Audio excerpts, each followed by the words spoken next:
Dr. Vasquez, what should a person do who does work on the computer a lot? Is there any exercise, eye exercise, or for that much other exercise to get blood running through the vessels or whatever it is? Is there something one can do and should do maybe? Right, and it's to set up your environment for ergonomics.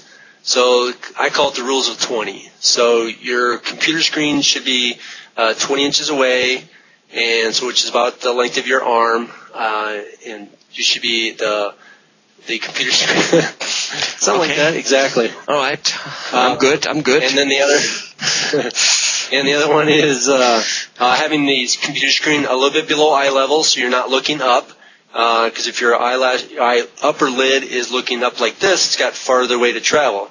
So you should be a little higher. You don't want me to do like this? I don't want to be, sitting way down like that. Exactly, okay. Looking up. All right. It's going to be hard on the eyes. And every 20 minutes, you have to look away at something that's 20 feet away, like with detail, like maybe looking out the window or at a clock or a bookshelf with maybe some on the bookshelves. That's 3 times an hour in an 8-hour shift. That's 24 times. That's 24 times the chance for me to getting freaking fired. Looking away from my computer. What's wrong with you? Well, it's going to be making you more productive because by the end of that 8-hour time frame, your production is going to go down.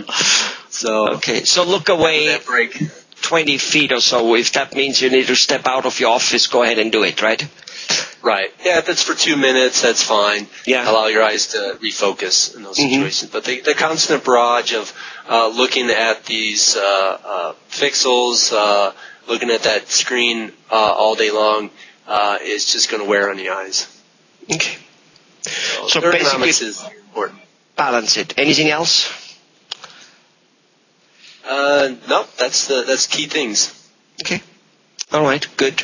Does that go for almost, for other things, for other eye exercises, not just the computer, but overall just, is that the type of eye exercise which is there? Look at far and close object in a somewhat balanced way and, yeah?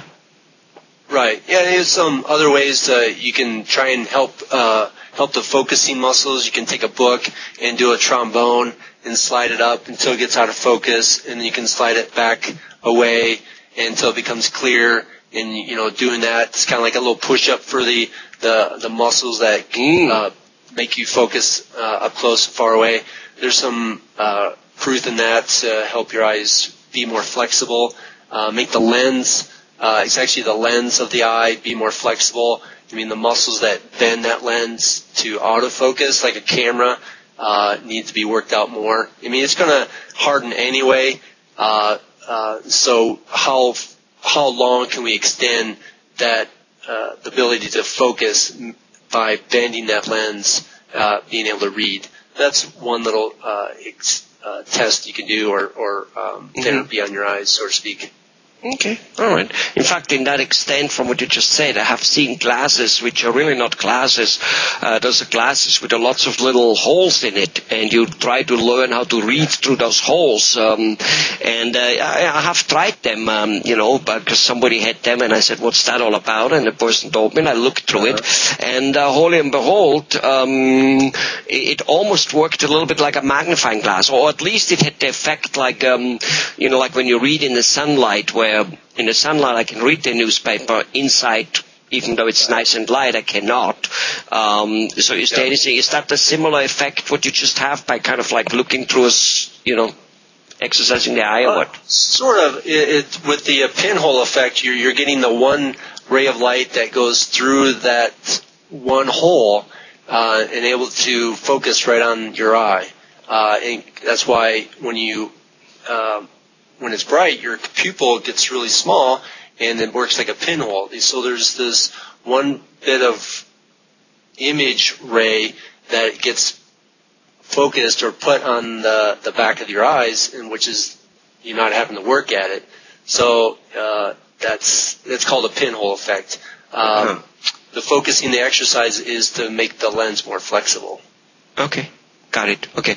Now, does that pinhole effect, if a person uses that, is that only a in that moment can read a little better, or is that something which then has a long-term effect and starts exercising the eye in a way that it will last, or not really?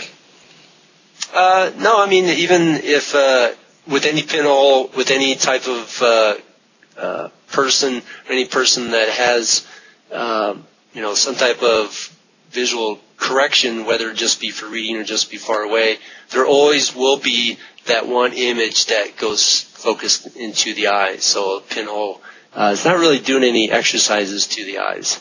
Okay, I got it. It's just for that moment.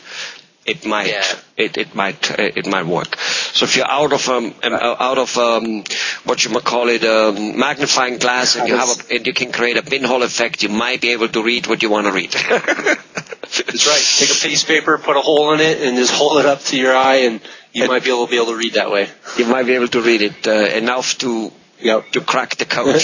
Goodbye. All right. Okay. Thanks a lot. Thank you.